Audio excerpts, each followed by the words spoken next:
ಬೆಂಗಳೂರಿನ ಕೊಡಗೇಹಳ್ಳಿ ಸರ್ಕಲ್ ಈಗ ಒಂದು ರೀತಿ ಡೇಂಜರ್ ಸ್ಪಾಟ್ ಆಗ್ತಾ ಇದೆ.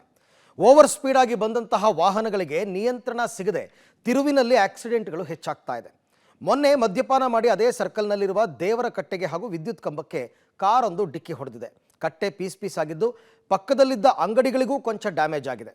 ಅದೃಷ್ಟವಶಾತ್ ಯಾವುದೇ ಅಗ್ನಿ ಅವಘಡ ಆಗಿಲ್ಲ.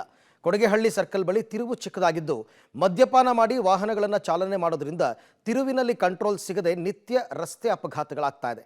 ನಿರಂತರ ರಸ್ತೆ ಅಪಘಾತಗಳಿಂದ ಈ ಸರ್ಕಲ್ ಸಮೀಪ ಜನ ಓಡಾಡೋದಕ್ಕೂ ಕೂಡ ಭಯ ಪಡ್ತಾ ಇದ್ದಾರೆ. ಓವರ್ ಸ್ಪೀಡ್ನಲ್ಲಿ ಬಂದು ಎಲ್ಲಿ ನಮ್ಮ ಅಕ್ಕಪಕ್ಕದ ಮನೆಗೆ ಹಾನಿ ಮಾಡ್ತಾರೆ ಅಂತ ಆತಂಕದಲ್ಲಿದ್ದಾರೆ ಈ ಭಾಗದ ಜನ. ನಡೆದಿರುವಂತಹ ಸ್ಥಳದಲ್ಲೇ ಇದ್ದೇನೆ. ಇದು 12 ಗಂಟೆಯ ನಂತರ ನಡೆದಿರುವಂತಹ ಘಟನೆ. ಇದು ದೇವಸ್ಥಾನದ ಕಟ್ಟೆ ಇದು.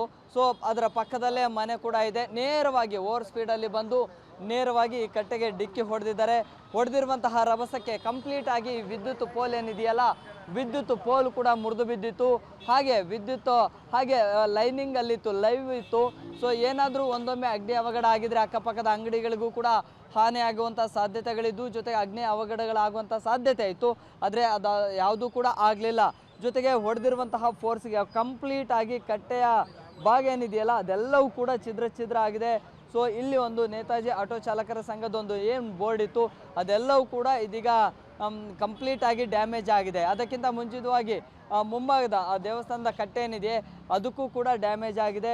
ಗುದ್ದಿರುವಂತಹ ರಭಸಕ್ಕೆ ಕಾರ್ನ 2 ಏರ್ ಬ್ಯಾಗ್ಗಳು ಕೂಡ ಓಪನ್ ಆಗಿದ್ದು ಪ್ರಾಣಾಪಾಯದಿಂದ ಪಾರಾಗಿದ್ದರು. ಅದರಲ್ಲಿದ್ದಂಥವರು ಕಾರ್ನ ನಂಬರ್ ಪ್ಲೇಟ್ ಆಗಿರ್ಬೋದು, ಬಿಡಿ ಭಾಗಗಳೆಲ್ಲವೂ ಕೂಡ ಅಲ್ಲೇ ಬಿದ್ದಿದ್ದಾವೆ. ಸೊ ನಂತರ ಪೊಲೀಸರು ಸ್ಥಳಕ್ಕೆ ಬಂದು ಅವರನ್ನು ವೆರಿಫೈಯನ್ನು ಮಾಡಿ ಮತ್ತೆ ಠಾಣೆಗೆ ಕರೆದುಕೊಂಡು ಹೋಗುವಂಥದ್ದು ಕೂಡ ಆಗಿದೆ.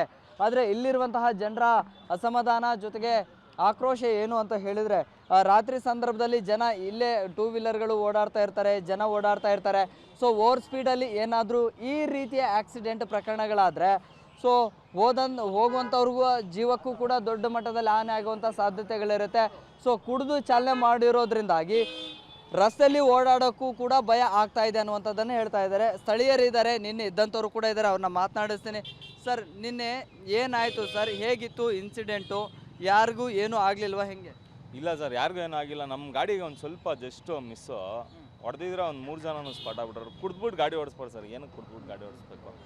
ಸುಮ್ಮನೆ ಕುಡ್ದ್ಬಿಟ್ಟು ಗಾಡಿ ಓಡಿಸೋದು ಎಲ್ಲರಿಗೂ ತೊಂದರೆ. ಪಾಪ ನೈಟು ಸುಗ್ಗಿಯವ್ರು ಓಡಾಡ್ತಾ ಇರ್ತಾರೆ, ಯಾರು ಓಡಾಡಿದ್ರೆ ಯಾರು ತಗ್ಲಾಕೊಂಡಿದ್ರಂತೂ ಒಬ್ಬರು ಉಳಿತಾರಲ್ಲ ಸರ್. ಅಷ್ಟು ತುಂಬ ಭಯಾನಕವಾಗಿದೆ. ಅಷ್ಟೇ ಅವರು ಲೈನ್ ಚೇಂಜ್ ಮಾಡಿದ್ದಾರೆ ಹೆಂಗೋ. ಇಲ್ಲ ಅಂತಂದಿದ್ರೆ ಈ ವೈರ್ ಇಲ್ಲ ಅಂತಿದ್ರೆ ಆಗ್ತಾನೆ ಇರಲಿಲ್ಲ. ಶಾರ್ಟ್ ಸರ್ಕ್ಯೂಟ್ ಆಗಿ ಹೊಗೆ ಬಂದು ಎಲ್ಲ ಆಗ್ತಾನೆ ಇತ್ತು, ಪ್ರಾಬ್ಲಮ್, ಬೆಂಕಿ ಅಂಟ್ಕೊತಾ ಇತ್ತು. ಸರ್, ನಿನ್ನೆ ಇಲ್ಲಿ ಈ ಒಂದು ಸ್ಪಾಟಲ್ಲಿ ಇನ್ಸಿಡೆಂಟ್ ಆಯಿತು. ಕಳೆದ ಒಂದಿಷ್ಟು ದಿನಗಳಿಂದ ಮತ್ತೆ ಇದೇ ಏರಿಯಾದಲ್ಲಿ ಬೇರೆ ಭಾಗಗಳಲ್ಲಿ ಏನೋ ಇದೇ ರೀತಿಯ ಆಕ್ಸಿಡೆಂಟ್ ಕೂಡ ಆಗಿತ್ತು ಅಂತ ಹೇಳ್ತಾ ಇದ್ರು. ಸೊ ಕುಡಿದು ಚಾಲನೆ ಮಾಡುವಂಥವ್ರ ಸಂಖ್ಯೆ ಜೊತೆಗೆ ಆ ಸಿಚುವೇಶನ್ ಈ ಭಾಗದಲ್ಲಿ ಹೆಂಗಿದೆ ಅಂತ? ಇಲ್ಲ ಸರ್, ಇವಾಗ ಬೇರೆ ಪೊಲೀಸರು ಬೇರೆ ಎಲ್ಲೂ ಹಿಡಿತಾ ಇಲ್ಲವಲ್ಲ, ಡ್ರಿಂಕ್ ಆ್ಯಂಡ್ ಡ್ರೈವ್ಗಳು ಹಿಡಿತಾ ಇಲ್ಲ. ಅದರಿಂದ ತುಂಬ ಸಮಸ್ಯೆ ಆಗ್ತದೆ. ಎಲ್ಲಿದ್ರೂ ಇವಾಗ ತುಂಬ ಡ್ರಿಂಕ್ ಆ್ಯಂಡ್ ಡ್ರೈವೇ ತುಂಬ ಜಾಸ್ತಿ ಆಗ್ಬಿಟ್ಟಿದೆ ಇವಾಗ. ಫಸ್ಟ್ ಅಂದರೆ ಹಿಡಿಯೋರು ಪೊಲೀಸವರು, ಇವಾಗ ಯಾರೂ ಹಿಡಿತಾ ಇಲ್ಲ. ಅದರಿಂದ ಸ್ವಲ್ಪ ಹಿಂಗೆಲ್ಲ ಆಗ್ತಾಯಿದೆ. ಎಸ್, ಇದು ನಿನ್ನೆ ಇಲ್ಲಿದ್ದಂತಹ ಜನರ ಮಾತು.